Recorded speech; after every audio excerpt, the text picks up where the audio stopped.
नमस्कार साथियों, मैं हूं दलवीर सजवान और एक बार फिर से स्वागत है आप सभी का डेडिकेशन हब के इस ऑनलाइन सेशन में। तो दोस्तों, कल हमने उत्तराखंड हिस्ट्री सीरीज को शुरू किया था और प्रागैतिहासिक काल के बेसिक स्ट्रक्चर को समझा था और अल्मोड़ा डिस्ट्रिक्ट भी हमने कंप्लीट किया था। तो दोस्तों, अगर वीडियो के रिगार्डिंग आपको कोई गलत फैक्ट नजर आता है तो आप कमेंट सेक्शन में हमें जानकारी जरूर दीजिएगा, क्योंकि अगर आप अप्रिसिएशन करते हैं या नहीं करते हैं ये आपका अपना कॉल है, लेकिन जब जब आप गलतियां बताते हैं तो उससे हमें काफ़ी कुछ सीखने को मिलता है और हमें अपने फैक्ट को सुधारने का मौका मिलता है।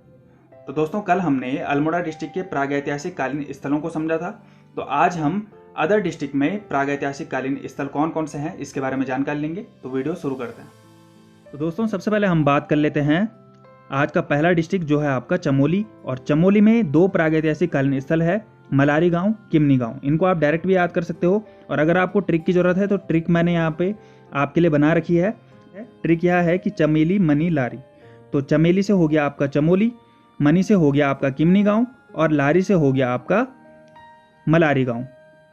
तो क्या हो गया? चमेली से चमोली, मनी से किमनी गांव, लारी से मलारी गांव।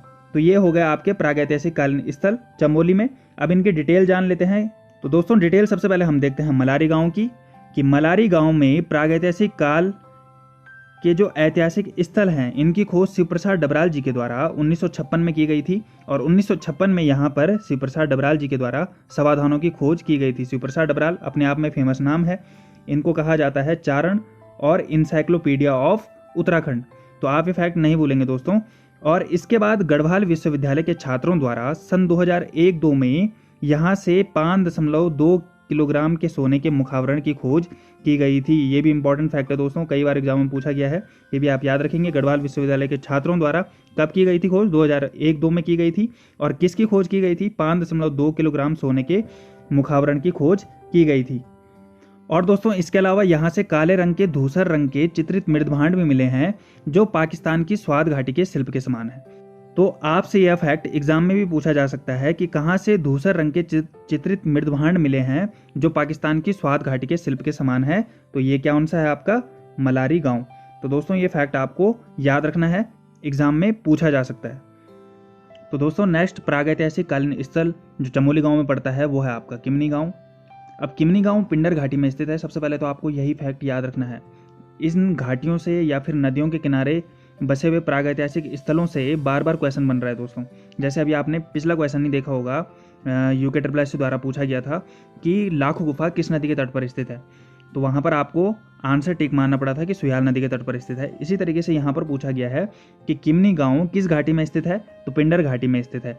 और यहाँ से क्या प्राप्त हुआ है दोस्तों? तो सफ़ेद रंग के चित्रित हथियारों और पशुओं के शैल चित्र प्राप्त हुए हैं। अब यहाँ पर भी एक कलर आ रहा है दोस्तों। मैंने कल भी आपको बताया था कि जब जब आपको कलर दिखेगा तो वो फैक्ट अपने आप में इंपॉर्टेंट हो जाता है, क्योंकि अभी आपको बहुत से प्रागैतिहासिक कालीन स्थल दिखने वाले हैं जहां पर कलर बेस्ड क्वेश्चन पूछे जाते हैं। तो यहाँ पर किमनी गांव से क्या प्राप्त हुआ है? तो सफ़ेद रंग के चित्रित हथियार और पशुओं के शैल चित्र प्राप्त हुए हैं। तो दोस्तों, ये फैक्ट किमनी गाँव से संबंधित हैं जो आपको मैंने अभी बताए। इसके बाद दोस्तों, हम डिस्कस कर लेते हैं कुछ अन्य महत्वपूर्ण स्थल जो प्रत्येक जिले में एक एक है दोस्तों, इसलिए मैंने यहाँ पर डिस्ट्रिक्ट वाइज मेंशन नहीं किया है। अब मैंने एक साथ इन सारे स्थलों को लिख दिया है। तो दोस्तों, पहला स्थल पड़ता है आपका हुडली। हुडली पड़ता है दोस्तों आपका उत्तरकाशी में, और यहाँ से प्राप्त शैल चित्रों में नीले रंग का प्रयोग किया गया है। फिर से यहाँ पर कलर आ गया दोस्तों, इंपॉर्टेंट है। सबसे पहले तो आपको याद रखना है कि हुडली कहाँ पर पड़ता है? तो उत्तरकाशी में पड़ता है। और यहाँ से क्या प्राप्त हुआ है? शैल चित्र प्राप्त हुए हैं जिनका कलर कैसा है? नीले रंग का है। तो आपको ये फैक्ट याद रखना है दोस्तों। इसके बाद जो दूसरा प्रागैतिहासिक कालीन स्थल है दोस्तों वो है बहादुराबाद। बहादुराबाद जो प्रागैतिहासिक कालीन स्थल है ये हरिद्वार में पड़ता है। और 1952-53 में यज्ञदत्त शर्मा को पाषाणकालीन अवशेष यहाँ से प्राप्त हुए हैं। तो इंपॉर्टेंट फैक्ट है दोस्तों कि बहादुराबाद में उत्खनन का कार्य किसके द्वारा शुरू किया गया था? तो यज्ञदत्त शर्मा के द्वारा शुरू किया गया था। कब शुरू किया गया था? तो 1952-53 में शुरू किया गया था। और इनको ही यहाँ पर क्या प्राप्त हुए हैं? तो पाषाणकालीन अवशेष प्राप्त हुए हैं। तो बढ़ते हैं अपने नेक्स्ट प्रागैतिहासिक कालीन स्थल की ओर। तो नेक्स्ट प्रागैतिहासिक कालीन स्थल आपका पड़ता है दोस्तों नैनीताल। तो नैनीताल यहाँ से 5 ताम्र मानवाकृतियाँ सन 1999 में प्राप्त हुई है।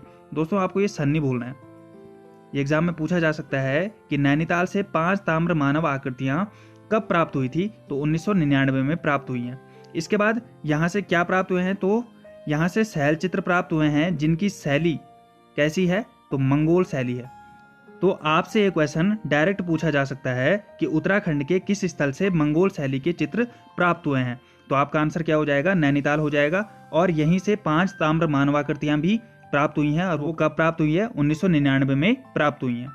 तो दोस्तों ये थे उत्तराखंड के सभी प्रागैतिहासिक कालीन स्थल। उम्मीद है आपको ये वीडियो पसंद आया होगा। अगर दोस्तों प्रागैतिहासिक कालीन स्थलों में से कोई स्थल अगर छूट गया है, अगर आपको ऐसा लगता है, तो आप कमेंट सेक्शन में हमें जरूर मेंशन कर सकते हैं और जरूर हमें उसके बारे में जानकारी दे सकते हैं। तो दोस्तों कैसा लगा आपको ये वीडियो पसंद आया हो तो वीडियो को लाइक कीजिए, अपने दोस्तों तक ज़्यादा से ज़्यादा शेयर कीजिए और चैनल पर नए आ रहे हो तो चैनल को सब्सक्राइब जरूर कर दो यार। और सबसे पहले नोटिफिकेशन पाने के लिए बेल आइकन को जरूर प्रेस करें। बहुत बहुत धन्यवाद। मिलते हैं नेक्स्ट वीडियो में।